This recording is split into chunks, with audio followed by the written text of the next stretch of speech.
ಆತ್ಮೀಯ ವೀಕ್ಷಕರೇ, ಕಾರ್ಯಕ್ರಮಕ್ಕೆ ಸ್ವಾಗತ. ಇದು ಗೀತಾಂಜಲಿ ಸಿಲ್ಕ್ಸ್ ಅರ್ಪಿಸುವಂತಹ ನಮ್ಮೂರ ಜನೆ ವಿಶೇಷ ಕಾರ್ಯಕ್ರಮ.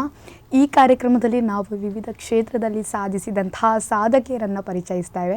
ಹಾಗೆ ಇಂದು ಕೂಡ ನಮ್ಮ ಜೊತೆಗೆ ಒಬ್ಬರು ಅತಿಥಿ ಇದ್ದಾರೆ. ಇವರದ್ದು ಮೂರ್ತಿ ಚಿಕ್ಕದಾದರೂ ಕೀರ್ತಿ ದೊಡ್ಡದು ಅನ್ನೋ ಮಾತಿನಾಗೆ. ಯಾಕಂದರೆ ತನ್ನ ವಯಸ್ಸು ಚಿಕ್ಕದು, ಜೀವವೂ ಚಿಕ್ಕದು, ಆದರೆ ಇವರು ಮಾಡಿದಂತಹ ಸಾಧನೆ ಅವರ ವಯಸ್ಸಿಗಿಂತ ಮೀರಿದ್ದು ಅಂತ ಹೇಳ್ಬೋದು. ಕುಂದಾಪುರದ ಕುವರಿ ಇವರು. ಬನ್ನಿ, ಇವರನ್ನು ಕಾರ್ಯಕ್ರಮಕ್ಕೆ ಆತ್ಮೀಯವಾಗಿ ಸ್ವಾಗತಿಸೋಣ. ಹಾಯ್. ಓಕೆ, ಕುಂದಾಪುರದ ಕುವರಿ ಅಂತ ಹೇಳಿದೆ, ಸಣ್ಣ ವಯಸ್ಸು ಅಂತ ಹೇಳಿದೆ. ಎಲ್ಲರೂ ಕೇಳ್ಬೋದು, ಸಣ್ಣ ವಯಸ್ಸು ಅಂದರೆ ಎಷ್ಟು ವಯಸ್ಸಾಗಿರಬಹುದು ಅಂತ. ಎಷ್ಟು? ಓಕೆ, ನಾನು 7ನೇ ಕ್ಲಾಸಲ್ಲಿ ಓದ್ತಾ ಇದ್ದೆ. ಇನ್ನೂ 12 ಕಂಪ್ಲೀಟ್ ಆಗಲಿಲ್ಲ, 12ಕ್ಕೆ ವಿದ್ದದಷ್ಟೇ. ಓಕೆ, ಯಾವ ಸ್ಕೂಲಲ್ಲಿ ಓದ್ತಾ ಇದ್ದೀರಾ? ಏನು ಓದ್ತಾ ಇದ್ದೀರಾ? ನಾನು ಕುವೆಂಪು ಗೌರ್ಮೆಂಟ್ ಸ್ಕೂಲ್ ತೆಕ್ಕಟ್ಟೆಯಲ್ಲಿ ಓದ್ತಾ ಇದ್ದೆ, 7th ಸ್ಟ್ಯಾಂಡರ್ಡ್ ಅಲ್ಲೇ. ಓಕೆ, ಹಾಗಾದರೆ ಅದ್ಭುತವಾಗಿ ಮಾತನಾಡುವವರಂದರೆ ಗೌರ್ಮೆಂಟ್ ಸ್ಕೂಲಿಂದಲೇ ಬರಬೇಕು ಹಾಗಾದರೆ. ಓಕೆ, ಫಸ್ಟ್ ಆಫ್ ಆಲ್ ನೀವು ಒಳ್ಳೆ ಅಂದರೆ ಪಟಪಟ ಮಾತನಾಡ್ತೀರಾ. ನಾವು ಭಾಷಣ ಸ್ಕೂಲಲ್ಲೆಲ್ಲ ಮಾಡ್ಬೋದು, ಅದಕ್ಕೊಂದು ಕಾಂಪಿಟೇಷನ್ ಬಂದದ್ದು ಜೀ ಕನ್ನಡದವರಿಂದ. ಹೇಳಿ, ನಿಮಗೆ ಯಾರು ಸಜೆಸ್ಟ್ ಮಾಡಿದ್ರು ಹೋಗಿ ಅಲ್ಲಿ ಹೋಗು ಪಾರ್ಟಿಸಿಪೇಟ್ ಮಾಡಿ ಅಂತ? ಓಕೆ, ಫಸ್ಟ್ ನಾವು ಮಾತಾಡೋ ವಿಷಯಕ್ಕೆ ಬಂದರೆ, ನಾನು ಫಸ್ಟ್ 2nd ಸ್ಟ್ಯಾಂಡರ್ಡಲ್ಲಿ ಇರಬೇಕಾದ್ರೆ ಕನ್ನಡದ ಕಣ್ಮಣಿ ಅನ್ನುವಂಥ ಒಂದು ಜೀ ಕನ್ನಡದ್ದು ರಿಯಾಲಿಟಿ ಶೋಗೆ ಹೋಗಿದ್ದೆ. 2ನೇ ಕ್ಲಾಸಲ್ಲಿರುವಾಗ? 2ನೇ ಕ್ಲಾಸಲ್ಲಿರುವಾಗ. ಆಗ ಅದು ಕೂಡ ಹಾಗೆ ಟಿ ವಿಯಲ್ಲೇ ಒಂದು ಎಲ್ಲರೂ ನೋಡಿರೋ ಹಾಗೆ ಟಿ ವಿಯಲ್ಲೇ ಅದರ ಅಡ್ವರ್ಟೈಸ್ಮೆಂಟ್ ಬರ್ತಾ ಇತ್ತು. ಅಂದರೆ ಆಡಿಷನ್ ನಡೀತಾ ಇದೆ ಅಂತ ನಮಗೂ ಅಲ್ಲ ಅನಿಸಿತ್ತು, ಯಾಕೆ ನಾವು ಒಂದ್ಸಲ ಟ್ರೈ ಮಾಡಬಾರ್ದು, ನಮಗೂ ಆಗ್ತಿದೆ ಅಂತೇಳಿ ನಾವು ಒಂದ್ಸಲ ಟ್ರೈ ಮಾಡಿದ್ವಿ ಅಷ್ಟೇ. ಆಗ ನೋಡಿದರೆ ಸೆಲೆಕ್ಟ್ ಆಯಿತು. ಒಂದು ಅನುಭವ ಅಷ್ಟೇ. ತುಂಬ ಥರದ ಕ್ವಶನ್ಸ್ಗಳನ್ನು ಕೇಳ್ತಾರೆ. ನಮಗೆ ಮುಖ್ಯವಾಗಿ ನಾವು ಮಾತಾಡಬೇಕು ಆಗ ಕನ್ನಡದ ಕಣ್ಮಡಿಗೆ ಹೋಗಬೇಕಾದ್ರೆ. ಸೊ ಅಲ್ಲಿ ಸೆಲೆಕ್ಟ್ ಆದೆ. ಅಲ್ಲಿಂದ ಕಡೆಗೆ ನನಗೆ ಡ್ರಾಮಾಕ್ಕೆ ಹೋಗಬೇಕಾದ್ರೆ ಕರೆಕ್ಟ್ ಅನುಭವ ಆಯಿತು, ನಾನು ಯಾವ ಥರ ಮಾಡ್ಬೋದು ಅಂತೇಳಿ. ಇಂಪ್ರೂವ್ಮೆಂಟ್ ಆಯಿತಾ. ಮತ್ತು ಅಲ್ಲಿ ಸೆಲೆಕ್ಟ್ ಆಗಿ ಅಲ್ಲಿ ನನಗೆ 2nd ರನ್ನರ್-ಅಪ್ ಆದೆ ಕನ್ನಡದ ಕಣ್ಮಣಿಯಲ್ಲೇ. ಮತ್ತು ನಾನು 5th ಇರಬೇಕಾದ್ರೆ ಈ ಡ್ರಾಮಾ ಜೂನಿಯರ್ಸ್ ಆಡಿಷನ್ ಬಂತು. ಅಲ್ಲೂ ಇದೇ ಥರ ನಮಗೂ ಮುಂಚೆಯಿಂದನೂ ಕೂಡ ಆಸೆ ಇತ್ತು ಡ್ರಾಮಾ ಜೂನಿಯರ್ಸಲ್ಲ. ಅಂದರೆ ನಾನು ಟಿ ವಿ ನೋಡ್ತಾ ಇದ್ದೆ, ಅಲ್ಲಿ ಮಕ್ಕಳೆಲ್ಲ ಬಂದು ಆ್ಯಕ್ಟಿಂಗ್ ಮಾಡ್ತಾಯಿದ್ರು. ನಾನು ಕೂಡ ಅದೇ ಥರ ಟಿ ವಿಯಲ್ಲಿ ಬರಬೇಕಂತ ಮತ್ತು ಆಸೆ ಆಗಿತ್ತು. ಅಷ್ಟೊತ್ತಿಗೆ ಪಪ್ಪ ಅಮ್ಮ ಎಲ್ಲ ನಂಗೆ ಹೇಳಿಕೊಡ್ತಿದ್ರು ಯಾವ ಥರ ಮಾಡ್ಬೇಕಂತೇಳಿ. ಮತ್ತು ಕೆಲವು ಯೂಟ್ಯೂಬ್ ಬೇಸ್ ಆಗ್ತಿದೆ ನಮಗೆ ಹೇಳಿಕೊಡ್ಬೇಕಂದ್ರೆ. ಯೂಟ್ಯೂಬಲ್ಲಿ ಬರುವಂಥ ಕೆಲವು ವೀಡಿಯೋಸ್ಗಳನ್ನ ನೋಡ್ತಾ ಇದ್ದೆ. ಮತ್ತು ಪಪ್ಪನೂ ಕೂಡ ಸ್ವಲ್ಪ ಯಕ್ಷಗಾನ ಟಚ್ ಇತ್ತು ಪಪ್ಪಂಗೂ. ಪಪ್ಪನೂ ಅಷ್ಟೇ ಯಕ್ಷಗಾನದಲ್ಲಿ ನನಗೆ ಪೌರಾಣಿಕ ಪಾತ್ರಗಳನ್ನು ಹೇಳಿಕೊಡೋದಾಗಿರ್ಬೋದು, ಒಂದು ಡಿಫ್ರೆಂಟ್ ಆಗಿ ಕೆಲವೊಂದು ಆ್ಯಕ್ಟಿಂಗ್ಗಳನ್ನೆಲ್ಲ ಹೇಳಿಕೊಟ್ರು. ಸೊ ಅದನ್ನು ತಗೊಂಡೋಗಿ ನಾನು ಅಲ್ಲಿ ಮಾಡಿದೆ. ಅಲ್ಲಿ ಇಷ್ಟ ಆಯಿತು. ಸೊ ನೆಕ್ಸ್ಟ್ ರೌಂಡಿಗೆ ಕರೀತಾರೆ ಅಲ್ಲೇ. ಓಕೆ, ಇಷ್ಟೆಲ್ಲ ಆಯ್ತು ಅನ್ಬೋದು. ಫಸ್ಟ್ ಆಫ್ ಆಲ್ ನೀವು ಹೋದದ್ದು 2ನೇ ಕ್ಲಾಸಲ್ಲಿ ಇರುವಾಗ ಕನ್ನಡದ ಕಣ್ಮನಿಗೆ ಹೋಗಿದ್ದು. 2ನೇ ಕ್ಲಾಸ್ ಅಂದರೆ ಈಗಿನವರು ಏನು ಮಾತಾಡೋದಿಲ್ಲ, ನಾವಂತೂ ಮಾತನಾಡ್ತಾನೆ ಇರಲಿಲ್ಲ. ಒಂದು ಎಷ್ಟು ಧೈರ್ಯ ಬಂತು ಅಲ್ಲಿಗೆ ಹೋಗಬೇಕಾದ್ರೆ. ಸೆಲೆಕ್ಟ್ ಆಗಬೇಕಾದ್ರೆ ಅಲ್ಲೊಂದು ಇನ್ನಿಷ್ಟು ಒಂದು ವಿಷಯಗಳನ್ನು ಕೇಳ್ಬೋದು. ಇಲ್ಲದಿದ್ದರೆ ಯಾವ ವಿಷಯದ ಕುರಿತು ನಿಮ್ಮ ಹತ್ರ ಭಾಷಣ ಮಾಡಲಿಕ್ಕೆ ಹೇಳಿದರು? ಕನ್ನಡದ ಕಣ್ಮಣಿ ಅನ್ನೋದು ಒಂದು ಮಾತಾಡೋ ಸ್ಪರ್ಧೆ. ಆದ್ದರಿಂದ ಅಲ್ಲಿ ಹೋಗ್ಬೇಕಾದ್ರೆ ನಾನೊಂದು ಕನ್ನಡದ ಬಗ್ಗೆ ಎಲ್ಲ ಮಾತಾಡೋದನ್ನು ಎಲ್ಲ ಕಲ್ತ್ಕೊಂಡು ಹೋಗಿದ್ದೆ. ಅಲ್ಲಿ ನಾನು ಹೋದಾಗ ತುಂಬ ಅಷ್ಟೇನು ದೊಡ್ಡವಳಲ್ಲ, ಚಿಕ್ಕವಳು. ಅದಕ್ಕೋಸ್ಕರ ನಂಗೆ ಎಂತ ಇಲ್ಲ, ಸಿಂಪಲ್ ಕೆಲವೊಂದು ಕ್ವಶನ್ಸ್ಗಳನ್ನೆಲ್ಲ ಕೇಳಿದರು ಕನ್ನಡದ ಬಗ್ಗೆ. ಒಂದು ವಿಷಯವನ್ನು ಕೊಟ್ಟು ಅದ್ರ ಬಗ್ಗೆ ಮಾತಾಡಿ ನೋಡು, ನಿಂಗೆ ಎಷ್ಟು ಗೊತ್ತುಂಟು ಅದೆಲ್ಲ ಕೇಳಿ. ಮತ್ತು ಪಟ ಕ್ವಶನ್ ಕೇಳ್ತಾಯಿದ್ರು. ನಾನು ಅದಕ್ಕೆ ಸರಿಯಾಗಿ ಪಟ ಅಂತ ಆನ್ಸರ್ ಕೊಟ್ಟೆ. ಮತ್ತು ಅದೇ ಅಲ್ಲಿಯೂ ಕೂಡ ಹಾಗೆ ತುಂಬ ಮಕ್ಕಳು ಬಂದಿದ್ರು. 31 ಜಿಲ್ಲೆಗಳಲ್ಲಿ, ಕರ್ನಾಟಕದ 31 ಜಿಲ್ಲೆಗಳಲ್ಲಿ ಆಡಿಷನ್ ಮಾಡಿದ್ರು. ಅಲ್ಲಿ ಇಷ್ಟ ಆದ ಮಕ್ಕಳನ್ನ ನೆಕ್ಸ್ಟ್ 2nd ರೌಂಡಿಗೆ ಕರೀತಾರೆ. ಓಕೆ, 2nd ರೌಂಡ್ ಯಾವ ರೀತಿ ಇತ್ತು ನಿಮಗೆ? ಯಾವ ರೀತಿ ನಿಮ್ಮನ್ನು ತಯಾರಿ ಮಾಡ್ತಾ ಇದ್ರು ಈ ಕನ್ನಡದ ಕಣ್ಮಣಿಗೆ? ಕನ್ನಡದ ಕಣ್ಮಣಿಯಲ್ಲಿ ನನಗೆ ಕೆಲವೊಂದು ಮೆಂಟರ್ಸ್ಗಳೆಲ್ಲ ಇದ್ದಿದ್ರು. ಅಲ್ಲೇ ಅವರೇ ಹೇಳಿಕೊಡ್ತಾ ಇದ್ರು ನನಗೆ ಏನೇನು ಮಾಡಬೇಕು. ನಂಗೆ ಕೆಲವೊಂದು ವಿಷಯದ ಬಗ್ಗೆ ಮುಖ್ಯವಾಗಿ ನಾವು ಖಾಲಿ ಬಾಯ್ಪಟ ಹೊಡೆದದನ್ನು ಮಾತಾಡೋದನ್ನು ಹೇಳಿಕೊಟ್ಟಿಲ್ಲ. ಈಗಲೂ ಹಾಗೆ ಅವ್ರು ಮೇಯ್ನಾಗಿ ನಾವು ಯಾವ್ದು ವಿಷಯದ ಬಗ್ಗೆ ಮಾತಾಡ್ತೇವೆ ಅದ್ರ ಬಗ್ಗೆ ನಮಗೆ ಕಂಪ್ಲೀಟಾಗಿ ನಾಲೆಜ್ ಸಿಗಬೇಕು. ಅದನ್ನು ಅರ್ಥ ಮಾಡ್ಕೊಂಡು ಮಾತಾಡೋದನ್ನ ನಮ್ಗೆ ಹೇಳಿಕೊಡ್ತಾ ಇದ್ರು. ಸುಮ್ಮನೆ ಒಂದು ವಿಷಯ ಕೊಟ್ಟರುಗಳು ನಾವು ಅದನ್ನು ಅಂತೇಳಿ ಬಾಯ್ಪಟ ಮಾಡಿ ಹೇಳೋದಲ್ಲ, ಅದನ್ನು ಕರೆಕ್ಟಾಗಿ ಅರ್ಥ ಮಾಡಿಸ್ತಿದ್ರು ನಮಗೆ. ಅಷ್ಟು ಹಿಡಿದು ಹೇಳ್ಕೊಡ್ತಾ ಇದ್ರು. ಮತ್ತು ಆ ವಿಷಯವನ್ನು ನೀನೇ ಬರ್ಕೊಂಡು ಬಾ ಅಂತ ಹೇಳ್ತಿದ್ರು ಅದ್ರ ಬಗ್ಗೆ. ಅಂದರೆ ನಮಗೆ ಅದ್ರ ಬಗ್ಗೆ ನಾವು ತಿಳ್ಕೊಳ್ಬೇಕಂತೇಳಿ ನಮಗೆ ಅದ್ರ ಬಗ್ಗೆ ಅಷ್ಟು ಕಂಪ್ಲೀಟಾಗಿ ನಾಲೆಜನ್ನು ಕೊಡಲಿಕ್ಕೆ ಅಷ್ಟು ಟ್ರೈ ಮಾಡ್ತಾಯಿದ್ರು.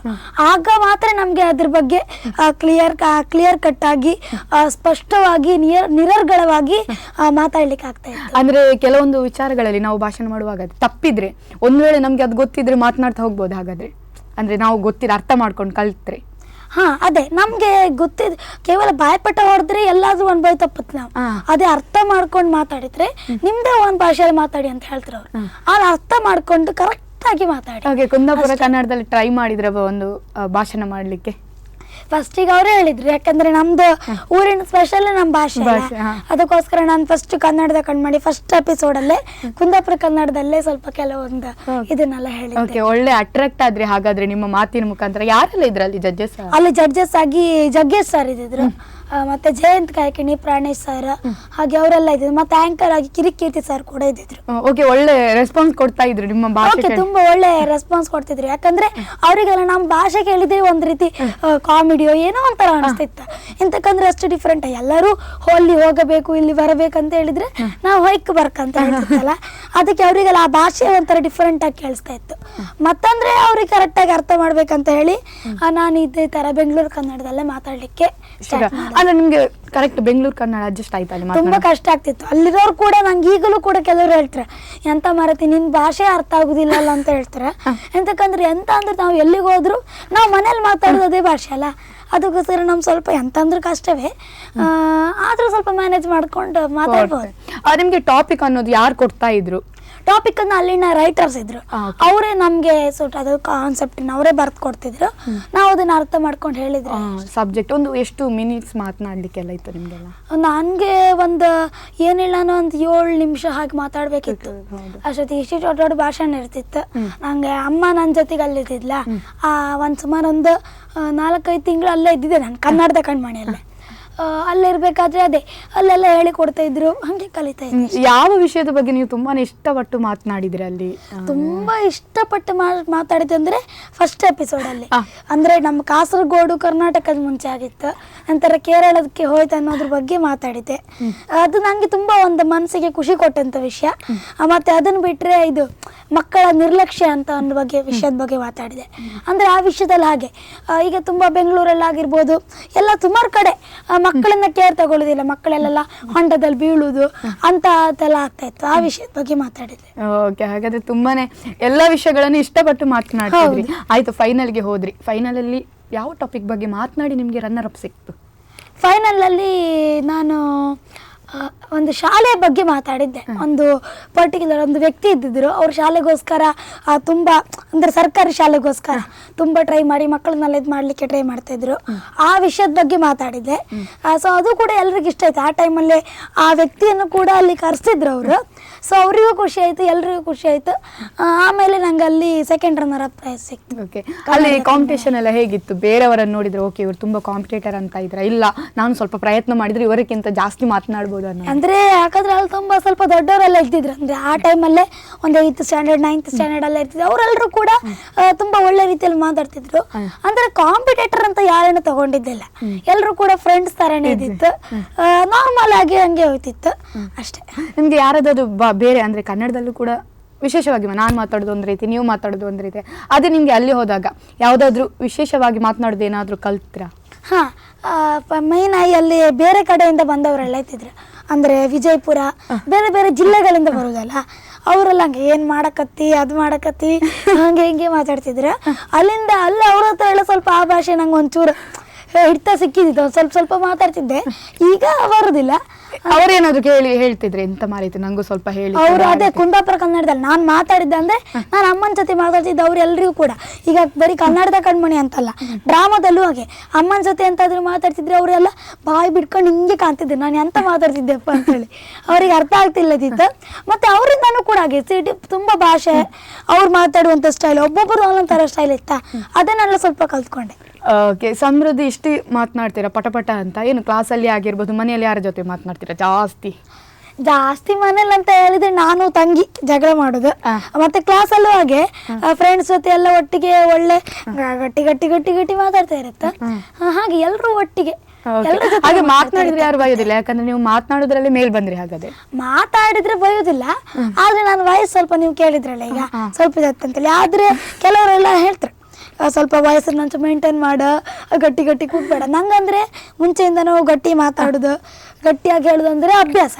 ಅದಕ್ಕೋಸ್ಕರ ಅದನ್ನ ಸ್ವಲ್ಪ ಕಂಟ್ರೋಲ್ ಮಾಡಂತ ಹೇಳ್ತಾರೆ. ಓಕೆ, ನಿಮ್ಗೆ ಭಾಷಣ ಮಾಡೋದು ತುಂಬಾ ಇಷ್ಟವಾ, ಆಕ್ಟಿಂಗ್ ತುಂಬಾ ಇಷ್ಟವಾ? ನಂಗೆ ಎರಡು ಇಷ್ಟನೇ, ಎರಡನ್ನೂ ಒಂದೇ ತರ ಕಾಣ್ತೆ ನಾನು. ಆಕ್ಟಿಂಗ್ ಅಂತಾನು ಹಾಗೆ, ಆಕ್ಟಿಂಗ್ ಅಲ್ಲೂ ಕೂಡ ಡ್ರಾಮಾಕ್ಕೆ ಹೋದ್ಮೇಲೆ ತುಂಬಾ ಕಲ್ತಿದೆ. ಓಕೆ, ಅದು ಕೂಡ ಅದರ ಆಡಿಷನ್ ಹೇಗಿತ್ತು ಅಂದ್ರೆ ಅದಾಗೆ ಉಡುಪಿಯಲ್ಲಿ ಫಸ್ಟ್ ನಾನು ಹೇಳ್ದಲ್ಲ, ಅಡ್ವರ್ಟೈಸ್ಮೆಂಟ್ ಬರ್ತಾ ಇತ್ತು ಟಿವಿಯಲ್ಲಿ, ಸೇಮ್ ಸೇಮ್ ಅಲ್ಲಿ ಹೋಗ್ಬೇಕಂತ ಅನ್ಕೊಂಡೆ. ತುಂಬಾ ಯಾರು ಸಪೋರ್ಟ್ ಮಾಡುದು ಹೋಗುದು ಬರುದು? ನನ್ನ ಮೇನ್ ಆಗಿ ಅಪ್ಪ ಅಮ್ಮನೇ ಮೇನ್ ಆಗಿ ಸಪೋರ್ಟ್ ಮಾಡಿದ್ದು. ನೀನ್ ಮಾಡಂತೇಳಿ ನಂಗೆ ಬಂದು ನಾನು ಮುದ್ದು ಕೃಷ್ಣದಲ್ಲಿ 37 ಪ್ರೈಸನ್ನು ತಗೊಂಡಿದ್ದೆ ಚಿಕ್ಕವಳಿರ್ಬೇಕಾದ್ರೆ. ಆಗ್ಲೂ ಕೂಡ ಹಾಗೆ ನಂಗೆ ಎಲ್ಲ ವಿಷಯದಲ್ಲೂ ಕೂಡ ತುಂಬ ಸಪೋರ್ಟ್ ಮಾಡ್ತಿದ್ರು ಅಪ್ಪ ಅಮ್ಮ. ನಾನು ಈ ಕಾಂಪಿಟೇಷನಲ್ಲಿ ಹೋದಾಗ ತುಂಬ ಒಂದು ಟ್ರೈ ಮಾಡಿದ್ರು. ಯಾಕಂದರೆ ಒಂದು ರಾತ್ರಿ ನಾವು ಬಸ್ ಸ್ಟ್ಯಾಂಡಲ್ಲಿ ಮಲ್ಕೊಂಡಿದ್ದು ಕೂಡ ಉಂಟು. ಯಾಕಂದರೆ ಅಷ್ಟು ಕಷ್ಟವನ್ನು ನಮ್ಮ ಅಪ್ಪ ಅಮ್ಮ ನನಗೋಸ್ಕರ ತುಂಬ ಟ್ರೈ ಮಾಡಿದ್ದಾರೆ. ಅಪ್ಪ ಆಗಿರ್ಬೋದು ಅಮ್ಮ ಆಗಿರ್ಬೋದು ಇಬ್ಬರು ಕೂಡ ಹಾಗೆ ತುಂಬ ಸಪೋರ್ಟ್ ಮಾಡ್ತಾ ಬಂದಿದ್ದಾರೆ. ಮತ್ತು ಡ್ರಾಮಾ ಜೂನಿಯರ್ಸ್ ಆಡಿಷನ್ ಅಂತ ಹೇಳಿದರೆ ಹಾಗೆ ಒಟ್ಟು 15,000 ಮಕ್ಕಳು ಆಡಿಷನ್ ಕೊಟ್ಟಿದ್ರು ಆ ಡ್ರಾಮಾ ಜೂನಿಯರ್ಸ್ಗೆ. ಹಾಗೆ ಅಲ್ಲಿಂದ ಸೆಕೆಂಡ್ ರೌಂಡಲ್ಲಿ 500 ಮಕ್ಕಳನ್ನ ಅವರು ಸೆಲೆಕ್ಟ್ ಮಾಡ್ತಾರೆ. ಬೆಂಗಳೂರಲ್ಲಿ ಸೆಕೆಂಡ್ ರೌಂಡ್ ನಡೆಯುತ್ತೆ. ಅಲ್ಲಿಂದ ಮತ್ತೆ 50 ಮಕ್ಕಳನ್ನ ಥರ್ಡ್ ರೌಂಡಿಗೆ ಸೆಲೆಕ್ಟ್ ಮಾಡ್ತಾರೆ. ಅಲ್ಲಿಂದ ಮತ್ತೊಪ್ಪಾಸ್ 40 ಮಕ್ಕಳನ್ನ ಮೆಗಾ ಆಡಿಷನ್ ಅಂತ ಆಗುತ್ತೆ. ಅಲ್ಲಿ ಕರ್ಕೊಂಡು ಅಲ್ಲಿ 23 ಮಕ್ಕಳನ್ನ ಏನು ಒಂದು ಸೆಲೆಕ್ಟ್ ಮಾಡಿ ಬಿಡ್ತಾರೆ. ಕಡೆಗೆ ಅದರಲ್ಲಿ 6 ತಿಂಗಳವರೆಗೆ ಕಾಂಪಿಟೇಷನ್ ಆಗುತ್ತೆ. ನಾನು ಅಲ್ಲಿ ಸುಮಾರು 43 ಕ್ಯಾರೆಕ್ಟರ್ಸನ್ನು ಮಾಡಿರ್ತೇನೆ. ಸೊ ಅಲ್ಲಿ ತುಂಬ ಕಾಂಪಿಟೇಷನ್ ನಾನು ಕಂಡಿದ್ದು ಡ್ರಾಮಾ ಜೂನಿಯರ್ಸಲ್ಲೇ. ಯಾಕಂದರೆ ಒಬ್ರಿಗಿಂತ ಒಬ್ರು ಬಿಗಿ, ಅವ್ರು ಆ ಥರ ಮಾಡ್ತಾರೆ ಇವ್ರು ಆ ಥರ ಮಾಡ್ತಾರೆ, ಎಲ್ಲರೂ ಕೂಡ ಕಾಂಪಿಟೇಟರ್ ಥರನೇ ಇರ್ತಿದ್ರು. ಯಾರು ಕಮ್ಮಿ ಅವ್ರ ಮೇಲೆ ಇವ್ರ ಮೇಲೆ ಯಾರೂ ಇರಲಿಲ್ಲ. ಅಷ್ಟು ಟಫ್ ಆದಂಥ ಕಾಂಪಿಟೇಷನ್ ನನಗೆ ಡ್ರಾಮಾ ಜೂನಿಯರ್ಸಲ್ಲಿ ನಾನು ಕಂಡೆ. ಮತ್ತು ಅಲ್ಲಿ ಫೈನಲಲ್ಲಿ ಒಂದಿಷ್ಟು ಮಕ್ಕಳನ್ನ 15 ಮಕ್ಕಳು ಫೈನಲ್ವರೆಗೂ ಹೋಗಿದ್ರು. ಮತ್ತೆ ಅದರಲ್ಲಿ ಒಬ್ಬರನ್ನ ವಿನ್ನರ್ ಅಂತ ಸೆಲೆಕ್ಟ್ ಮಾಡಿದ್ರು. ನಿಜವಾಗಿ ಅನ್ಕೊಂಡಿಲ್ಲ ನಾನು ವಿನ್ನರ್ ಆಗ್ತೆ ಅಂತೇಳಿ. ಆದರೆ ವಿನ್ನರ್ ಆಗಿದ್ದು ಮಾತ್ರ ತುಂಬ ಖುಷಿ ಆಯಿತು. ಅದಕ್ಕೆ ಎಲ್ಲರ ಸಪೋರ್ಟ್ ಮೇಯ್ನ್ ಆಗಿ ಕಾರಣ. ಮುಖ್ಯವಾಗಿ ಅಲ್ಲಿ ನನಗೆ Manju sir, Chandru sir, Ganapa sir, Vijay sir ಅಂತ ತುಂಬ ಮೆಂಟರ್ಸ್ಗಳಿದ್ದಿದ್ರು. ಅವರಿಂದ ತುಂಬ ಕಲ್ತಿದ್ದೇನೆ. ಯಾಕಂದರೆ ಎಲ್ಲ ಗುರುಗಳು ನಮಗೆ ತುಂಬ ಸಿಗ್ತಾರೆ, ಆದರೆ ಮಹಾಗುರುಗಳು ಎಲ್ಲ ಸಿಗ್ತಾರೆ ಅಂತ ಕೇಳಿದರೆ ಇಂಥ ಒಂದು ಸ್ಟೇಜ್ಗಳಲ್ಲಿ. ಯಾಕಂದರೆ ನಮಗೆ ಅಷ್ಟು ಒಂದು ಇದಾಗಿ ಹೇಳ್ಕೊಟ್ಟಿದ್ದಾರೆ ಅವರು. ಒಂದು ನಾನು ಹೇಳ್ದಲ್ಲ, ಒಂದು ಕ್ಯಾರೆಕ್ಟರ್ ಮಾಡಬೇಕಾದ್ರೆ ಈಗ ನಾನು ಅಪ್ಪನ ಕ್ಯಾರೆಕ್ಟರ್ ಮಾಡ್ತಾ ಇದ್ದೆ ಅಂತ ಹೇಳಿದರೆ ಅಪ್ಪನ ಬಗ್ಗೆನೇ ಬರ್ಕೊಂಡು ಬಾ ಅಂತ ಹೇಳ್ತಿದ್ರು. ಒಂದು ರಾಜನ ಕ್ಯಾರೆಕ್ಟರ್ ಮಾಡ್ತಾ ಇದ್ದೆ ಅಂದರೆ ರಾಜ ಅಂದರೆ ಹೇಗೆ, ಅವನ ಗತ್ತು ಎಲ್ಲದನ್ನು ಕೂಡ ನಮ್ಮಲ್ಲಿ ಅಳವಡಿಸ್ಲಿಕ್ಕೆ ತುಂಬ ತುಂಬ ಹೇಳ್ಕೊಡ್ತಾ ಇದ್ರು ಅವರು. ಅವರ ಸಪೋರ್ಟಿಂದ ಅವರೆಲ್ಲರ ಸಪೋರ್ಟಿಂದ ನಮಗೆ ತುಂಬ ಕಲ್ತಿದ್ದೇನೆ. ಮೇಯ್ನ್ ಆಗಿ ಅಲ್ಲಿ ಹೋಗಿ ನಾನು ಗೆದ್ಕೊಂಡು ಬಂದೆ ಅನ್ಲಿಕ್ಕಿಂತ ಅಲ್ಲಿ ಕಲ್ತಿದ್ದೆ ಜಾಸ್ತಿ. ಓಕೆ, ಇನ್ನಷ್ಟು ವಿಚಾರ ಇದೆ ಮಾತನಾಡಲಿಕ್ಕೆ. ಕಾರ್ಯಕ್ರಮದಲ್ಲಿ ಒಂದು ಪುಟ್ಟ ವಿರಾಮ. ನೋಡಿರ ವೀಕ್ಷಕರೇ, ಈ ವಾರದ ನಮ್ಮೂರಿನ ಜಾಣೆ ಕಾರ್ಯಕ್ರಮದಲ್ಲಿ ನಮ್ಮ ಮಾತಿನ ಮಲ್ಲಿ ಅಂತ ಹೇಳ್ಬೋದು ಅದ್ಭುತವಾಗಿ ಮಾತನಾಡಿದ್ರು. ವಯಸ್ಸು ಸಣ್ಣದಾದ್ರು ತುಂಬಾನೇ ವಿಚಾರಗಳನ್ನು ನಮ್ಮ ಜೊತೆ ಹಂಚಿಕೊಂಡ್ರು. ಇವರ ಜೊತೆ ಇನ್ನಷ್ಟು ಮಾತನಾಡಲಿಕ್ಕಿದೆ. ಕಾರ್ಯಕ್ರಮದಲ್ಲಿ ಒಂದು ಪುಟ್ಟ ವಿರಾಮ.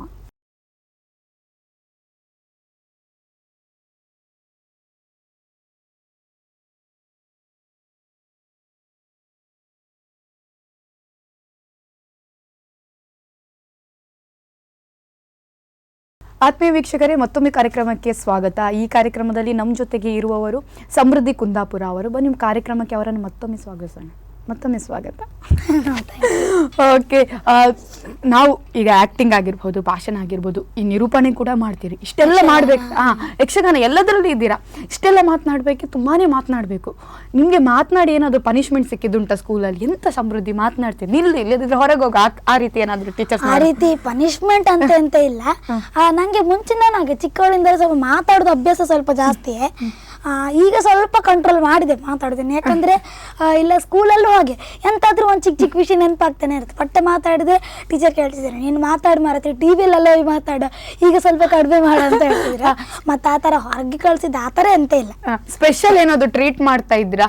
ಓಕೆ, ಸಮೃದ್ಧಿ ಡ್ರಾಮಾ ಜೂನಿಯರ್ಸ್ಗೆ ಹೋಗಿದ್ದಾಳೆ, ಅವಳನ್ನು ನೋಡಿ ಕರೀರಿ, ಮಾತನಾಡೋದಂದ್ರೆ ಅಲ್ಲಿ ಸಹ ಹೋಗಿ ಮಾತನಾಡಬೇಕು ಅನ್ನೋದೇನಾದರೂ ಹೇಳ್ತಾ ಇದ್ದೀರಾ ಬೇರೆ? ಅಂದರೆ ಹೇಳ್ತಾ ಇದ್ರೆ ಅಂದರೆ ಕೆಲವೊಮ್ಮೆ ಈಗ ಕೆಲವು ಮಕ್ಕಳು ಏನಾದರೂ ಅಂತ ಇದ್ವಂತಾದ್ರು ಮಾಡಿದರೆ ಹೇಳ್ತಿದ್ರು, ಅವಳು ನೋಡಿ ಅಲ್ಲೆಲ್ಲ ಹೋಗಿ ಅಷ್ಟು ಇದು ಮಾಡ್ಕೊಂಡು ಬಂದ್ಲು, ಸ್ಕೂಲಲ್ಲೂ ಎಂತ ಕಡಿಮೆ ಮಾಡಲಿಲ್ಲ ನೋಡಿ, ಎಷ್ಟು ಎಲ್ಲ ಬರ್ಕೊಂಡು ಬರ್ತಾಳೆ, ಎಲ್ಲ ಓದ್ತಾಳೆ, ಎಲ್ಲ ಮಾಡ್ತಾಳೆ ಅಂತ ಕೆಲವು ಸಲ ಹೇಳ್ತಾರೆ.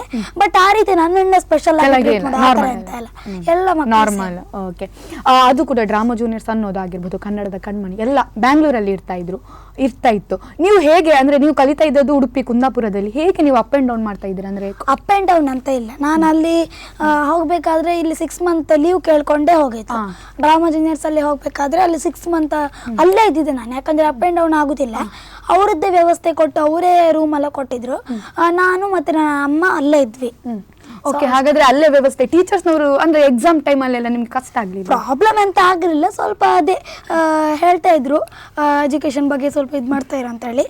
ಆಮೇಲೆ ಅದೇ ನಾರ್ಮಲ್ ಅದೇ ಪಿಕಪ್ ಆಯ್ತಾ? ಓಕೆ, ಹಾಗಾದ್ರೆ ಯಾವ್ದಕ್ಕೂ ಏನು ಎಫೆಕ್ಟ್ ಇಲ್ಲ.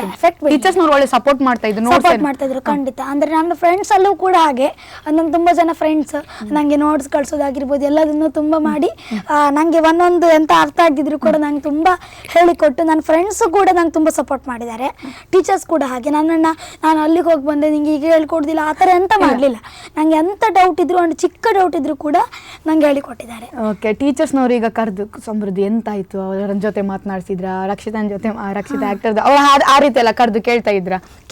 ಅಂದ್ರೆ ಅವರಿಗೂ ಕೂಡ ಒಂದು ಕ್ಯೂರಿಯಾಸಿಟಿ ಇರುತ್ತಲ್ಲ, ನಮ್ಮ ಸ್ಕೂಲ್ ಸ್ಟೂಡೆಂಟ್ ಅಲ್ಲಿಗೆಲ್ಲ ಹೋಗಿ ಬಂದದ್ದು ಅಂದ್ರೆ ಅವರು ಕೇಳ್ತಾ ಇದ್ರು ಹೇಗಾಯ್ತಲ್ಲ, ಎಲ್ಲರನ್ನ ಮಾತಾಡ್ಸ್ಕೊಂಡು ಬಂದ್ಯಾ, ಅವರೆಲ್ಲ ಹೇಗೆ ಮಾತಾಡ್ತಿದ್ರು ಅಂತ ಕೇಳ್ತಿದ್ರು. ಹಾಗೆ ಖುಷಿ ಆಗ್ತಿತ್ತು, ಒಂಥರ ಎಕ್ಸ್ಪೀರಿಯನ್ಸ್ ಹೇಳೋದೇ ಖುಷಿ ಅಂತ ಹೇಳ್ಬೋದು. ಹೌದೌದು. ಓಕೆ, ನೀವು ಏನಾಗ್ತೀರಾ ಅಂದ್ರೆ ಡ್ರಾಮಾ ಜೂನಿಯರ್ಸ್ ಅಲ್ಲಿ ವಿನ್ ಆಗಿ ಬರ್ತೀರಾ, ಯಾವ ರೀತಿ ರೆಸ್ಪಾನ್ಸ್ ಬಂತು? ಖಂಡಿತ ತುಂಬಾ ಒಳ್ಳೆ ರೆಸ್ಪಾನ್ಸ್ ನಮಗೆ ಈ ಒಂದು ನಮ್ಮ ಊರಿಂದ ಸಿಕ್ಕಿದೆ. ನಮ್ಮ ಕುಂದಾಪುರ ಆಗಿರ್ಬೋದು, ಉಡುಪಿ ಆಗಿರ್ಬೋದು, ಎಲ್ಲ ಕಡೆಯಿಂದ ಹಾಗೆ. ನಾನು ಡ್ರಾಮಾ ಜೂನಿಯರ್ಸ್ ಇಂದ ಬಂದ ಮೇಲೆ ಈ ಒಂದು ವರ್ಷ ಆಯ್ತು ಈಗ ಮೊನ್ನೆಗೆ. ಅಂದ್ರೆ ಈ ಒಂದು ವರ್ಷದಲ್ಲೇ ಸುಮಾರು 98 ಸನ್ಮಾನಗಳನ್ನ ನಂಗೆ ಮಾಡಿದ್ದಾರೆ ನಮ್ಮ ಊರಿಂದನೇ. ಮತ್ತೆ ಮೆರವಣಿಗೆ ಆಗಿರ್ಬೋದು, ಕುಂದಾಪುರದಲ್ಲೇ, ಕೋಟದಲ್ಲೇ, ಅಲ್ಲೇ ಇಲ್ಲ ಅಂತೇಳಿ ಮೆರವಣಿಗೆ ತುಂಬಾ ತುಂಬಾ ಸಪೋರ್ಟ್ ಮಾಡಿದ್ದಾರೆ ನಂಗೆ. ತುಂಬಾ ಕಾರ್ಯಕ್ರಮಗಳನ್ನ ನಂಗೆ ಕೊಟ್ಟಿದ್ದಾರೆ. ಒಳ್ಳೆ ಅವ್ರ ಮನೆ ನಮ್ಮ ಮನೆ ಮಗಳೆಲ್ಲ ತರ ನೋಡ್ಕೊಂಡು ನನ್ನನ್ನ ತುಂಬಾ ಚೆನ್ನಾಗಿ ಸಪೋರ್ಟ್ ಮಾಡಿದ್ದಾರೆ. ಓಕೆ, ಒಟ್ಟಾರೆಯಾಗಿ ಡ್ರಾಮಾ ಜೂನಿಯರ್ಸ್ ನಲ್ಲಿ 43 ಒಂದು ಕ್ಯಾರೆಕ್ಟರ್ಗಳನ್ನ ಮಾಡಿದ್ದೀರಾ. ತುಂಬಾನೇ ನೀವೊಂದು ಮಾಡಿದಂಥ ಕ್ಯಾರೆಕ್ಟರ್ಗೆ, ಯಾವ ಕ್ಯಾರೆಕ್ಟರ್ಗೆ ತುಂಬಾನೇ ರೆಸ್ಪಾನ್ಸ್ ಬಂದಿದೆ? ಮೈನ್ ಆಗಿ ಹನುಮಂತ ನನಗೆ ತುಂಬಾ ಖುಷಿ ಕೊಟ್ಟದ್ದು ಅದೇ, ಮತ್ತೆ ಹೆಚ್ಚು ರೆಸ್ಪಾನ್ಸ್ ಸಿಕ್ಕದ್ದು ಅದೇ. ಯಾಕಂದ್ರೆ ಅಲ್ಲಿ ಒಂದು ಏನೋ ಒಂದು ಎಲ್ರಿಗೂ ಕೂಡ ಒಂದು ಆ ಟೈಮಲ್ಲೇ ಯಾವೆಲ್ಲ ಸ್ಟೇಜ್ ಮೇಲೆ ಕೂತಿದ್ರು ಪ್ರತಿಯೊಬ್ಬರಿಗೂ ಕೂಡ ಅಷ್ಟು ಖುಷಿಯಾಗಿತ್ತು ಅದು ಅಂತ ಕ್ಯಾರೆಕ್ಟರ್. ಅಂದ್ರೆ ನಾನು ಎದೆಯಲ್ಲಿ ಬಗ್ದು ರಾಮ ಮತ್ತೆ ಸೀತೆಯನ್ನು ತೋರಿಸ್ತಾ ಇದ್ದೆ, ಅಷ್ಟು ಒಳ್ಳೆ ನಂಗೆ ತುಂಬಾ ಖುಷಿಯಾದಂಥ ಕ್ಯಾರೆಕ್ಟರ್, ಮತ್ತೆ ಪ್ರತಿಯೊಬ್ಬರಿಗೂ ಕೂಡ ಇಷ್ಟ ಆದಂಥದ್ದು. ಮತ್ತೆ ಅದನ್ನು ಬಿಟ್ಟರೆ ಯಕ್ಷಗಾನ, ಕರ್ಣ ಮತ್ತೆ ಜಾಂಬುವಂತನ ಕ್ಯಾರೆಕ್ಟರ್ನ ಮಾಡಿದ್ದೆ. ಅದೆರಡು ಕೂಡ ಎಲ್ಲರ ಮನಸ್ಸಿಗೆ ಕೂಡ ತುಂಬಾ ಇಷ್ಟ ಆಗಿತ್ತು. ಅದು ಕೂಡ ನಂಗೆ ಹಾಗೆ ತುಂಬಾ ಖುಷಿ ಕೊಟ್ಟಂತ ಕ್ಯಾರೆಕ್ಟರ್. ಓಕೆ, ತುಂಬಾನೇ ಅಂದ್ರೆ ನಿಮ್ಮಿಂದ ಒಂದು ಏನಾದ್ರು ಹೀಗೆ ಹೇಳಿರಬಹುದು ಮಕ್ಕಳಿರ್ತಾರೆ ಕುಂದಾಪುರದ ಇವಳಿಂದ ಏನಾದ್ರೂ ಸ್ವಲ್ಪ ಕಲೀರಿ ಅನ್ನೋದು ಏನಾದ್ರು ಹೇಳಿದ್ರೆ ಜಡ್ಜಸ್ ಯಾರಾದ್ರು? ಅಂದ್ರೆ ಆ ಟೈಮಲ್ಲಿ ಹಾಗೆ ಅಂತ ಇಲ್ಲ, ಯಾಕಂದ್ರೆ ಎಲ್ಲ ಮಕ್ಕಳು ಕೂಡ ಒಂದೇ ತರ ಇದ್ರು, ಒಬ್ರಕ್ಕಿಂತ ಒಬ್ರು ಮೇಲೆ ಇದ್ದಿದ್ರು. ಇವ್ರು ಒಳ್ಳೆ ಮಾಡಿದ್ರು ಅಂತ ಹೇಳಿದ್ರೆ ಇವ್ರೇನ್ ಕಮ್ಮಿ ಅಲ್ಲ, ಇವ್ರು ಒಳ್ಳೆನೆ ಮಾಡ್ತಿದ್ರು. ಸೊ ಎಲ್ಲರೂ ಕೂಡ ಕಾಂಪಿಟೇಟರ್, ಎಲ್ಲ ಜಡ್ಜಸ್ ಹೇಳ್ತಿದ್ರು ನಮ್ಗೆ ಗೊತ್ತಾಗ್ತಾ ಇಲ್ಲ ಯಾರು ವಿನ್ನರ್ ಮಾಡ್ಬೇಕು ಯಾರನ್ನ ಬಿಡ್ಬೇಕಂತ ಹೇಳಿ. ಸೊ ಅದಕ್ಕೆ ಸೆಮಿಫೈನಲ್ ಇಂದ ಎಲ್ಲ ಸೀಸನ್ ಗಳಲ್ಲಿಯೂ ಕೂಡ ಹಾಗೆ ಸೆಮಿಫೈನಲ್ ಇಂದ ಫೈನಲ್ ತೆಗಿಬೇಕಾದ್ರೆ ಕೆಲವು ಮಕ್ಕಳನ್ನ ಅಲ್ಲೇ ಎಲಿಮಿನೇಷನ್ ಮಾಡಿ ಕಳಿಸ್ತಾ ಇದ್ರು. ಆದ್ರೆ ನಮ್ಮ ಸೀಸನ್ ಅಲ್ಲಿ ಅವರೇ ಹೇಳ್ತಿದ್ರು ಈ ಸೀಸನ್ ಮಾತ್ರ ನಾನು ಎಲ್ಲೂ ನೋಡಿಲ್ಲ ಇಂಥ ಸೀಸನ್, ಇಲ್ಲಿ ಯಾವ ಮಕ್ಕಳನ್ನ ಎಲ್ಲೆಲ್ಲಿ ಕಳಿಸ್ಬೇಕು, ಫೈನಲಿಗೆ ಯಾರನ್ನು ಕಳಿಸ್ಬೇಕಂತ ಗೊತ್ತಾಗ್ತಾ ಇಲ್ಲ ಅಂತ ಹೇಳಿ ಎಲ್ಲ ಮಕ್ಕಳು ಕೂಡ ಒಂದು 4-5 ಜನ ಫಸ್ಟಿಗೆ ಅನಿಮೇಷನ್ ಆಗಿದ್ರು, ಮತ್ತೆ ಉಳಿದವರು ಎಲ್ಲರೂ ಕೂಡ ಫೈನಲಿಗೆ ಸೆಲೆಕ್ಟ್ ಆಗಿ. ಇದು ನಿಮ್ಮದು ಡ್ರಾಮಾದ ಪ್ರಾಕ್ಟೀಸ್ ಎಷ್ಟು ದಿನ ನಡೀತಾ ಇದ್ದು ಮತ್ತೆ ಎಷ್ಟೊತ್ತು ಮಾಡ್ತಾ ಇದ್ರಿ? ಒಂದು 3 ದಿನ ಪ್ರಾಕ್ಟೀಸ್ ನಡೀತಾ ಇತ್ತು. 3 ದಿನ ಒಂದೊಂದು ಮೆಂಟರ್ಸ್ಗೆ 2 ಸ್ಕ್ರಿಪ್ಟ್ ಕೊಡ್ತಾ ಇದ್ರ, ಅದಕ್ಕೋಸ್ಕರ ಕರೆಕ್ಟ್ ಆಗಿ ಒಬ್ಬೊಬ್ಬರಿಗೆ 1 ದಿನ ಪ್ರಾಕ್ಟೀಸ್ ಕೊಡ್ತಾ ಇದ್ದು 1 ದಿನ. ಮತ್ತೆ ನಾವೇ ಪ್ರಾಕ್ಟೀಸ್ ಮಾಡ್ಕೊಂಡು, ಹಾಗಾಗಿ ಸರ್ಸ್ ಎಲ್ಲ ಎಂತಾದ್ರು ಒಂದು ಕರೆಕ್ಷನ್ ಇದ್ದಿದ್ರೆ ಹಾಗಾದ್ರೆ ಹೇಳ್ತಾರೆ. ಅಂದ್ರೆ ನೀವು ಒಂದೇ ದಿನ ಕೆಲವೊಂದ್ಸತಿ ಕೆಲವು ಎಪಿಸೋಡ್ ಅಲ್ಲಿ ನೋಡಿ ಒಂದೇ ದಿನ ಒಬ್ರು ತುಂಬಾನೇ ಕ್ಯಾರೆಕ್ಟರ್ ಮಾಡೋದು ಇರ್ತದೆ, ಅಂದ್ರೆ ಬೇರೆ ಬೇರೆ ಡ್ರಾಮಾದಲ್ಲಿ ನೀವು ಯಾವತ್ತಾದ್ರೂ ಮಾಡಿದ್ವಿ? ತುಂಬಾ ಸಲ ಮಾಡಿದೆ. ಅಂದ್ರೆ ಕೆಲವೊಮ್ಮೆ ಈಗ ಒಂದು ಹೆಂಗ್ಸಿನ ಕ್ಯಾರೆಕ್ಟರ್ ಮಾಡಿದೆ ಅಂದ್ರೆ ಅಲ್ಲೇ ಪಕ್ಕ ಯಾವ್ದಾದ್ರು ಒಂದು ರಾಜನ್ ಕ್ಯಾರೆಕ್ಟರ್, ಹೀಗೆ ತುಂಬಾ ಮಾಡಿದೆ. ರಾಘವೇಂದ್ರ ಮಾಡಿದಗಳಿಗೆ, ಅದಾದ್ಮೇಲೆ ಮತ್ತೆ ಮುನಿಸ್ವಾಮಿ ಅಂತ ಒಂದು ಕ್ಯಾರೆಕ್ಟರ್ ಮಾಡಿದೆ. ಹಾಗೆ ತುಂಬಾ ಸರ್ತಿ ಹಾಗಾಗಿದೆ, ಒಂದು 3 ಕ್ಯಾರೆಕ್ಟರ್ಗಳನ್ನೆಲ್ಲ ಒಟ್ಟಿಗೆ ಮಾಡಿದೆ ಉಂಟು. ಒಂದ್ಸಲ ಯಮ, ಮತ್ತೆ ಒಂದು ವರಾಹ, ಮತ್ತೆ ಇನ್ನೊಂದು ಯಾವ್ದು ಕ್ಯಾರೆಕ್ಟರ್ನು ಕೂಡ ಹೀಗೆ ತುಂಬಾ ಸಲ ಮಾಡಿದೆ ಒಟ್ಟಿಗೆ. ಅಂದ್ರೆ ನೀವು ಒಂದಿನ ಅಂದ್ರೆ ಪರ್ಟಿಕ್ಯುಲರ್ ಆಗಿ ದೊಡ್ಡವರಾದ್ರೆ ಮ್ಯಾನೇಜ್ ಮಾಡ್ತಾ ಹೋಗ್ತಾರೆ, ನಿಮ್ಮದ್ರಲ್ಲಿ ಯಾರಾದ್ರೂ ಡೈಲಾಗ್ ಎಲ್ಲ ಮಿಕ್ಸ್ ಮಾಡಿದ್ರೆ ನೀವೇನಾದ್ರೂ ಮ್ಯಾನೇಜ್ ಮಾಡಿ ಹೋಗ್ತಾರೆ. ಅದು ಪ್ರತಿಯೊಬ್ಬರಲ್ಲಿ ಇರ್ಬೇಕು, ಯಾಕಂದ್ರೆ ಅವರಿಗೆ ಹೇಳ್ತೈತ್ರಿ. ಯಾಕಂದ್ರೆ ಅದು ರಿಯಾಲಿಟಿ ಶೋ ಅಂದ್ರೆ ಸಿನಿಮಾ ಅಲ್ಲ. ಅಲ್ಲಿ ಟೇಕ್ ಎಲ್ಲ ಏನಾದ್ರು ಇತ್ತ? ಇಲ್ಲ ಇಲ್ಲ, ಟೇಕ್ ಗೀಕ್ ಎಂತದ್ದು ಇಲ್ಲ. ಅಂದ್ರೆ ಒಂದೇ ಟೈಮಲ್ಲೇ ಹೋಗ್ಬೇಕಿತ್ತ, ಯಾಕಂದ್ರೆ ಅದು ಕಾಂಪಿಟೇಷನ್. ನಾವ್ ಎಂತಾದ್ರು ತಪ್ಪು ಮಾಡಿದ್ರೆ ಅಲ್ಲೇ ನಮ್ಗೆ ಪಾಯಿಂಟರ್ ತೆಗಿತಾ ಇದ್ರು ಜಡ್ಜಸ್. ಮತ್ತೆ ಅದನ್ನ ಒತ್ತಿ ಒತ್ತಿ ಹೇಳ್ತಾ ಇದ್ರು, ಲಕ್ಷ್ಮಿ ಅಮ್ಮ, ರವಿ ಸರ್, ಮತ್ತೆ ರಚಿತಾರಮ್ಮ ಅಕ್ಕನು ಹಾಗೆ ಎಲ್ರು ಅದೇ ತರ ಅದೇ ಅಲ್ಲೆಲ್ಲೇ ಹೇಳ್ತಾ ಇದ್ರು. ಸೊ ಮತ್ತೆ ಅದೇ ನೀವ್ ಕೇಳಿದ ಹಾಗೆ ಮ್ಯಾನೇಜ್ ಮಾಡ್ಕೊಂಡು ಹೋಗೋದಿತ್ತು. ಯಾಕಂದ್ರೆ ಎಲ್ಲ ಸಾರ್ತಿ ನಾವು ಎಲ್ಲದನ್ನು ಪಕ್ಕ ಮಾಡ್ಬೇಕಂತ ಆಗ್ತಿರ್ಲಿಲ್ಲ. ಕೆಲವೊಮ್ಮೆ ಕೆಲವೊಂದು ಎಂತಾದ್ರೂ ಒಂದು ತಪ್ಪಾಗುತ್ತಲ್ಲ, ಕೆಲವು ಸರ್ತಿ ತಪ್ಪಾಗ್ಲಿಕ್ಕೆ ಬಿಡ್ತಿರ್ಲಿಲ್ಲ. ಮಾತ್ರ ಅಷ್ಟು ಪರ್ಫೆಕ್ಟ್ ಆಗಿ ಮಾಡ್ಬೇಕಿತ್ತು. ಅಕಸ್ಮಾತ್ ತಪ್ಪಾದ್ರೂ ಕೂಡ ಪಕ್ಕದಲ್ಲಿರೋರು ಮ್ಯಾನೇಜ್ ಮಾಡ್ಕೊಂಡು ಏನಾದ್ರು ಮಾಡೋದನ್ನ ಸ್ಕಿಲ್ಸ್ ಕೂಡ ನಮ್ಗಲ್ಲಿ ಕಳ್ಸಿ ಕೊಟ್ಟಿದ್ರು. ಓಕೆ, ನೀವು ಏನಾದ್ರು ತಪ್ಪು ಮಾಡಿದ್ರೆ ಏನಾದ್ರು ಮೆಂಟರ್ನವ್ರು ಏನಾದ್ರು ಬೈತಾ ಇದ್ದೀರಾ ನಿಮ್ಗೆ? ಖಂಡಿತ ಅದ್ರದ್ದು ಬೈತಾ ಇದ್ರ ಪಟ್ಟಿಗೆ ಮಾತೇ ಇಲ್ಲ. ಪ್ರತಿಯೊಂದು ಮೆಂಟರ್ಸ್ ಕೂಡ ನಮ್ಗೆ ಬೈದು ಹೊಡೆದೇ ನಮ್ಗೆ ಹೇಳ್ಕೊಡ್ತಾ ಇದ್ದಿದ್ರು. ಆದ್ರೆ ಅದರ ಪ್ರತಿಫಲ ಅಂದ್ರೆ ನಾವು ನಮ್ಮ ಸ್ಕಿಟ್ ಮಾತ್ರ ಯಾವ ಸ್ಕಿಟ್ ಅಷ್ಟು ಚೆನ್ನಾಗಿ ಬರುತ್ತೆ ಅಂತ ಹೇಳಿದ್ರೆ ನಮ್ಗೆ ಅದನ್ನ ಅನ್ಕೊಳ್ಳಿಕ್ಕೂ ಕೂಡ ಸಾಧ್ಯ ಇಲ್ಲ. ಅವ್ರು ಎಷ್ಟೇ ಬೈದು ನಮ್ಗೆ ಏನೇ ಮಾಡಿದ್ರು ಕೂಡ ಆ ಸ್ಕಿಟ್ ಅನ್ನೋದು ಅಷ್ಟು ಫೇಮಸ್ ಆಗಿ ಅಷ್ಟು ಹೈಲೈಟ್ ಆಗ್ತಾ ಇತ್ತು, ಅಷ್ಟು ಚೆನ್ನಾಗಿ ಮಾಡಿಸ್ತಾ. ನಿಮ್ಮದು ಒಂದು ವಿಡಿಯೋ ನಾನು ನೋಡಿದ್ದೇನೆ, ನೀವು ಒಂದು ಸ್ಕ್ರೀನ್ ಇಂದ ಆ ಲಕ್ಷ್ಮಿ ಬರುವಂತದ್ದು ಮೊನ್ನೆ ವರಮಹಾಲಕ್ಷ್ಮಿಗೆ ಹಾಕಿದ್ರಲ್ಲ, ಅದರ ಎಲ್ಲ ಜಡ್ಜಸ್ನವರ ರಿಯಾಕ್ಷನ್ ನೋಡ್ಬೇಕಿತ್ತು, ಅಷ್ಟು ಅದ್ಭುತವಾಗಿ. ಅದೇ ಪ್ರತಿಯೊಂದು ಹಾಗೆ ಇರುತ್ತೆ. ಅಂದ್ರೆ ನಾನು ಹೇಳಿದೆ ಹನುಮಂತ ಮಾಡಿದಾಗೂ ಹಾಗೆ, ಈ ಲಕ್ಷ್ಮಿ ಕ್ಯಾರೆಕ್ಟರ್ ಮಾಡಿದಾಗೂ ಹಾಗೆ, ಯಮ ಬಂದಾಗೂ ಹಾಗೆ. ಯಮ ಅಂದ್ರೆ ನಾನು ಮೇಲಿಂದ ಕೆಳಗೆ ಬರ್ಬೇಕಿತ್ತು, ರೋಪ್ ಎಲ್ಲ ಕಟ್ಟಿದ್ರು ನಂಗೂ ಕೂಡ ತುಂಬಾ ಇದಾಗಿತ್ತು. ಆದ್ರೂ ಕೂಡ ಆ ಸ್ಕಿಟ್ ಅಷ್ಟು ಚೆನ್ನಾಗಿ ಬರ್ಬೇಕಂದ್ರೆ ನಮ್ಮ ಮೆಂಟರ್ಸ್ ಮುಖ್ಯವಾಗಿ ಅವರಷ್ಟು ನಮ್ಗೆ ಅಷ್ಟು ಚೆನ್ನಾಗಿ ಹೇಳ್ಕೊಡ್ತಾ ಇದ್ರು.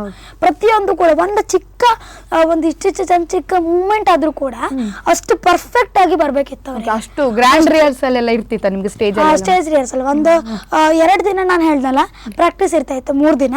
ಮತ್ತೆ 4ನೇ ದಿನಕ್ಕೆ ಸ್ಟೇಜ್ ರಿಹರ್ಸಲ್ ಅಂತ ಆಗ್ತಾ ಇತ್ತು. ಅಂದ್ರೆ ಸ್ಟೇಜ್ ಮೇಲೆ ನಮ್ಗೆ ಒಂದ್ಸಲ ಪ್ರಾಕ್ಟೀಸ್ ಮಾಡ್ತಾ ಇದ್ರು. ಮತ್ತೆ 4ನೇ ದಿನ ಶೂಟಿಂಗ್ ಇರ್ತಿತ್ತು. ಓಕೆ, ಹಾಗಾದ್ರೆ ಏನು ಟೇಕ್ ಎಲ್ಲ ಇಲ್ಲ? ಯಾರಾದ್ರೂ ಎಣಿಸ್ಬೋದು ಇವರು ಟೇಕ್ ಮಾಡ್ತಾರೆ ಕಟ್ ಎಡಿಟಿಂಗ್ ಅಂತ? ಇಲ್ಲ, ಅದು ಕೆಲವ್ರು ಮತ್ತೆ ಹೇಳ್ತಾರೆ. ಮಾರ್ಕು ಸೀನ್ ಎಲ್ಲ ಇದ್ದಿದ್ದು, ನಾನು ಕೂಡ ತುಂಬಾ ಅಳು ಕ್ಯಾರೆಕ್ಟರ್ ಎಲ್ಲ ತುಂಬಾ ಮಾಡಿದೆ. ಅದ್ರಲ್ಲಿ ಕೆಲವರು ಹೇಳ್ತಾರೆ ಕಣ್ಣಿಗೆ ಅಂತೆಲ್ಲ ಹಾಕೊಂಡು ಅಳುದು ಅಂತ ಹೇಳ್ತಾರೆ. ಇಲ್ಲ, ಖಂಡಿತ ಇಲ್ಲ. ಯಾಕಂದ್ರೆ ಅಲ್ಲಿ ನಮ್ಮಲ್ಲಿ ಆ ಫೀಲಿಂಗ್ ಬರ್ಬೇಕಂದ್ರೆ ತುಂಬಾ ಅವರು ಹೇಳ್ತಾರೆ ಟ್ರೈ ಮಾಡ್ಬೇಕಂತೇಳಿ ತುಂಬಾ ಇದ್ ಮಾಡ್ತಾರೆ. ಅಂದ್ರೆ ಯಾಕಂದ್ರೆ ನಾನು ಒಂದ್ಸಲಿ ಒಂದು ಮಗಳ ಕ್ಯಾರೆಕ್ಟರ್ನ ಮಾಡಿದ್ದೆ. ಅದ್ರಲ್ಲಿ ಅಪ್ಪಗೆ ಒಂದು ತೊಂದರೆ ಆಗುವಂತ ಸೀನ್ ಅದು. ಆ ಸೀನಲ್ಲಿ ನಾನು ತುಂಬಾ ಅಳ್ಬೇಕಿತ್ತು. ಆಗಲೂ ಕೂಡ ನಮ್ಗೆ ಮಂಜು ಸರ್ ಮೆಂಟರ್ ಸಿಕ್ಕಿದ್ರು. ಅವರು ಕೂಡ ಹೇಳ್ತಿದ್ರು, ನಿಂಗೀಗ ಅಪ್ಪಂಗೆ ಏನಾದ್ರು ತೊಂದರೆ ಆಗಿದೆ, ನೀನೆಂತ ಮಾಡ್ತಿದ್ದೆ ಅಂತ ಹೇಳಿ ನಂಗೆ ಅಳಿಸಿ ಆ ಭಾವನೆ ನನ್ನಲ್ಲೇ ಬರ್ಬೇಕಂತ ಅವ್ರು ಮಾಡ್ತಾರೆ. ಆಮೇಲೆ ಆ ಸ್ಕಿಟ್ಟಲ್ಲಿ ನನಗೆ ಆ ಫೀಲಿಂಗ್ ಇರುತ್ತೆ ನನ್ನ ಮನಸ್ಸಲ್ಲೇ, ಸೀದಾ ಅಳ್ತಾ ಹೋಗ್ಬೋದು. ಅಷ್ಟು ಚೆನ್ನಾಗಿ ಹೇಳ್ಕೊಡ್ತಾರೆ. ಮತ್ತೆ ಆ ರೀತಿ ಕಣ್ಣಿಗೆ ಹಾಕೊಂಡು ಅದೆಂತದ್ದು ಇಲ್ಲ, ಯಾವ್ದ್ರಲ್ಲೂ ಹಾಗೆ ಯಾರೆಲ್ಲ ನಮ್ಮ ತಲೆಯಲ್ಲಿ ಕೂಡ ಹಾಗೆ ಅದ್ಭುತ. ಹಾಗೆ ಅಷ್ಟು ಇನ್ವಾಲ್ವ್ಮೆಂಟ್ ಇತ್ತು ಹಾಗಾದ್ರೆ. ಹೌದು. ಓಕೆ, ವಿನ್ನರ್ ಅಂದ್ರೆ ವಿನ್ನಿಂಗ್ ಟೈಮ್ ಅಲ್ಲಿ ಅಂದ್ರೆ ಫೈನಲ್ ಅಲ್ಲಿ ಎಷ್ಟು ಡ್ರಾಮಾ ಮಾಡಿದ್ರೆ, ಹಾಗೂ ಯಾವ ಕ್ಯಾರೆಕ್ಟರ್ಗೆ ತುಂಬಾನೇ ನಿಮ್ಗೆ ಪ್ರಶಂಸೆ ಬಂತು? ಅಂದ್ರೆ ಫೈನಲ್ ಅಲ್ಲಿ ನಾನು 2 ಕ್ಯಾರೆಕ್ಟರ್ನ ಮಾಡಿದ್ದೆ. ಒಂದು ಅಂದ್ರೆ ಯಕ್ಷಗಾನ ಮತ್ತೆ ದೊಡ್ಡಾಟದ ಮಿಕ್ಸ್ ಆಗಿತ್ತು. ನಾನು ಯಕ್ಷಗಾನದಲ್ಲಿ ಕರ್ಣನ ಪಾತ್ರ ಮಾಡಿದ್ದೆ. ಮತ್ತೆ ಇನ್ನೊಂದು ದೊಡ್ಡಾಟದಲ್ಲಿ ಅರ್ಜುನ ಆಚೆ ಕಡೆ ಇನ್ನೊಬ್ಬಳಿದ್ಲು. ಮತ್ತೆ ಇನ್ನೊಂದು ಕ್ಯಾರೆಕ್ಟರ್ನ ಮಾಡಿದ್ದಂತ ಹೇಳಿದ್ರೆ ಕರ್ಣನ್ ಜೊತೆಗೆ ಕಾಲಭೈರವ. 2 ಕ್ಯಾರೆಕ್ಟರ್ ಕೂಡ ಹಾಗೆ ಅಷ್ಟು ಒಳ್ಳೆ ಹಿಟ್ ಆಗಿತ್ತು. ಮಾತ್ರ ಎಲ್ಲ ಜಡ್ಜಸ್ ಇಂದ, ಎಲ್ಲ ಜನರಿಂದ, ಪ್ರತಿಯೊಬ್ಬರಿಂದಲೂ ಕೂಡ ಅದಕ್ಕೆ ಒಳ್ಳೆ ಕಮೆಂಟ್ಸ್ ಬಂದಿತ್ತು. ಎಲ್ರಿಗೂ ಕೂಡ ಇಷ್ಟ ಆಗಿತ್ತು. ಮತ್ತೆ ಕಾಲಭೈರವ ಕೂಡ ಹಾಗೆ, ನಾನು ಬ್ಯಾಗ್ ಹಿಂದ್ಗಡೆಯಿಂದ ಬರುವಂತ ಎಂಟ್ರಿ, ಕೈಯಲ್ಲಿ ಬೆಂಕಿ ಎಲ್ಲ ಹಿಡ್ಕೊಂಡು, ಯಕ್ಷಗಾನದಲ್ಲಿ ನಾವೀಗ ಸೂಡಿ ಅಂತ ಹೇಳ್ತಾರಲ್ಲ ಆ ತರ ಹಿಡ್ಕೊಂಡೆಲ್ಲ ಬರ್ಬೇಕಿತ್ತು. ಸೊ ಅದಕ್ಕೋಸ್ಕರ 2 ಕ್ಯಾರೆಕ್ಟರ್ ಕೂಡ ತುಂಬಾ ಹೈಲೈಟ್ ಆಗಿತ್ತು. ಎಲ್ಲರಿಂದ ಕೂಡ ಒಳ್ಳೆ ಕಮೆಂಟ್ಸ್ ಕೂಡ ಬಂದಿತ್ತು. ಮತ್ತೆ ನಿಮ್ಗೆ ಈ ರೀತಿ ಬರ್ಲಿಲ್ವಾ ಕನ್ನಡದ ಕಣ್ಮಣಿಯಲ್ಲಿ ರನ್ನರ್ ಅಪ್ ಆಗಿರಲಿ, ಸೊ ಹಾಗೆ ಡ್ರಾಮಾ ಜೂನಿಯರ್ಸ್ಗೆ ಬೇಗ ಸಿಕ್ತು ಆ ರೀತಿ ಏನಿಲ್ಲ. ಯಾಕಂದ್ರೆ ನಾನೆಂತ ಇದು ಯಾವುದೇ ತರದ ಇನ್ಫ್ಲೂಯೆನ್ಸ್ ಅಂತ ಬಂದದ್ದಲ್ಲ. ಅವರಿಗೆ ಪ್ರತಿಯೊಬ್ರು ಹಾಗೆ ಅವ್ರಿಗೆ ಇಷ್ಟ ಆದ್ರೆ ಅವ್ರು ಖಂಡಿತ ಕರ್ಕೊಂಡು. ಅಲ್ಲಿ ನಿಮ್ಮನ್ನು ಗುರುತಿಸ್ತಿರ್ಲಿಲ್ವಾ ನೀವು ಕನ್ನಡದ ಕಣ್ಮಣಿಯಲ್ಲಿ ಇದ್ರಲ್ವಾ? ಹೇಳ್ತಾ ಇದ್ರು. ಬಟ್ ಅದೇ ಯಾರು ಕೂಡ ಆ ತರ ಅವಳನ್ನದಕ್ಕೋಸ್ಕರ ಕರ್ಕೊಂಡ್ರೆ ಆ ತರ ಎಂತ ಇಲ್ಲ. ನನ್ನ ಟ್ಯಾಲೆಂಟ್ ಇಂದ ನಾನ್ ಮಾಡಿದೀನಿ ಇಷ್ಟ ಆಗಿ ಅವ್ರು ಕರ್ಕೊಂಡು ಅಂತ ಹೇಳಿ ಎಲ್ರಿಗೂ ಕೂಡ. ಮೊನ್ನೆ ನೋಡಿದ್ದೆ ನಿರೂಪಣೆಯಲ್ಲಿ ಇದ್ರೆ ಹೇಳಿ ಅಂತ. ಓಕೆ, ನೀವು ಕೂಡ ನಿರೂಪಣೆ ಮಾಡ್ತೀರಾ? ಅಂದ್ರೆ ಇದುವರೆಗೆ ಎಷ್ಟು ಮಾಡಿದ್ರಿ ನೀವು ನಿರೂಪಣೆ? ಇದುವರೆ ಆಕ್ಚುಲಿ ನಾನೀಗ ನಿರೂಪಣೆ ನಾನು ಚಿಕ್ಕವಳಿಂದಲೂ ಕೂಡ ನಂಗೆ ಇಷ್ಟನೇ. ಯಾಕಂದ್ರೆ LKG ಅಲ್ಲಿ ಇರ್ಬೇಕಾದ್ರೆ ಅಮ್ಮನ ಹತ್ರ ಹೇಳಿದ್ದೆ. ಅಂದ್ರೆ UKG ಮಕ್ಕಳು MC ಮಾಡೋದನ್ನ ನೋಡಿದ್ದೀನಿ ಅಮ್ಮ ಡ್ಯಾನ್ಸಿಗೆ. ಆಗ ಹೇಳಿದ್ದೆ ನಾನು, ಅಮ್ಮ ನಂಗೆ ಇದು ಇಷ್ಟ ತುಂಬಾ, ನಾನು ಮಾಡ್ಕಂತ ಹೇಳಿ. ಅಮ್ಮ ಹೇಳ್ದಾಳೆ ನಂಗೆ ಅಂತ ಮಾಡ್ಕಂತ ಗೊತ್ತಿಲ್ಲ, ಟೀಚರ್ ಹತ್ರ ಹೇಳಂತ ಹೇಳಿದ್ಲು. ಟೀಚರ್ ಟೀಚರ್ ಹತ್ರ ಹೇಳಿದೆ. ಟೀಚರ್ ಹೇಳಿದ್ರೆ ನೀನು ಚಂದ ಸ್ಪೀಚ್ ಮಾಡ್ಬೇಕಂತ ಹೇಳಿದೆ. ಆಗ ನನಗೆ ಈ ಸ್ಪೀಚಿಂದ ಒಂದು ಹಾಬಿ ಕೂಡ ಸ್ಟಾರ್ಟ್ ಆಯಿತು. ಅಮ್ಮ ನನಗೆ ಮೈ ಮದರ್ ಅಂತೇಳಿ ಒಂದು ಒಳ್ಳೆ ಸ್ಪೀಚ್ ಬರ್ಕೊಟ್ಟಿದ್ಲು, ಅದು ಮಾಡಿದೆ. ಅದು ಎಲ್ಲರಿಗೂ ಕೂಡ ಇಷ್ಟ ಆಯಿತು. ಅವತ್ತೇ ನಂಗೆ ಟೀಚರ್ ಹೇಳಿದ್ರು, ನೀನು ಈ ಸಲ ನೀನೇ MC ಮಾಡೋದು ಇದಕ್ಕಂತೇಳಿ. ಸೊ ಅವತ್ತು ನಾನು ಅಲ್ಲಿಂದ ನಂದು MC ಮಾಡುವಂಥದ್ದು ಸ್ಟಾರ್ಟ್ ಆಯಿತು. ಮತ್ತು ಸ್ಕೂಲಲ್ಲೆಲ್ಲ ಚಿಕ್ಕ ಚಿಕ್ಕದಾಗಿ MC ಏನೋ ಮಾಡ್ತಾ ಇದ್ದೆ, ಆದರೆ ಈ ರೀತಿ ಪ್ರೋಗ್ರಾಮ್ಗಳಲ್ಲೆಲ್ಲ ಮಾಡ್ತಿರ್ಲಿಲ್ಲ. ಬಟ್ ಈಗ ಡ್ರಾಮಾ ಜೂನಿಯರ್ಸಿಂದ ಬಂದ ಮೇಲೆ ಕೆಲವ್ರು ನಂಗೆ ಕೇಳಲಿಕ್ಕೆ ಸ್ಟಾರ್ಟ್ ಮಾಡಿದರೆ, MC ಮಾಡ್ಬೋದಲ್ಲ, ನಮ್ಮದೊಂದು ಚಿಕ್ಕ ಪ್ರೋಗ್ರಾಮಿಗೆ ಒಂಚೂರು ಆ್ಯಂಕರಿಂಗ್ ಮಾಡಿ ಕೊಡ್ಬೋದಲ್ಲ ಅಂತೇಳಿ. ಅಲ್ಲಿಂದ ನಾನು ಸ್ಟಾರ್ಟ್ ಮಾಡಿದೆ. ಅವತ್ತಿಂದ ಅಲ್ಲಿಂದ ಸ್ಟಾರ್ಟ್ ಮಾಡಿದ್ದು ಒಂದು 3-4-5 MC ಮಾಡಿದ್ದೇನೆ. ಸ್ಕೂಲಲ್ಲಿ ಬಿಟ್ಟರೆ ಒಂದು 10-12 ಹಾಗೆ ಮಾಡಿದ್ದೆ. ಓಕೆ, ಸ್ಕೂಲಲ್ಲಿ ಬಿಟ್ಟು 10-12 ಮಾಡಿದ್ದೀರಾ. ಓಕೆ, ಗ್ರೇಟ್ ಅಂತ ಹೇಳ್ಬೋದು.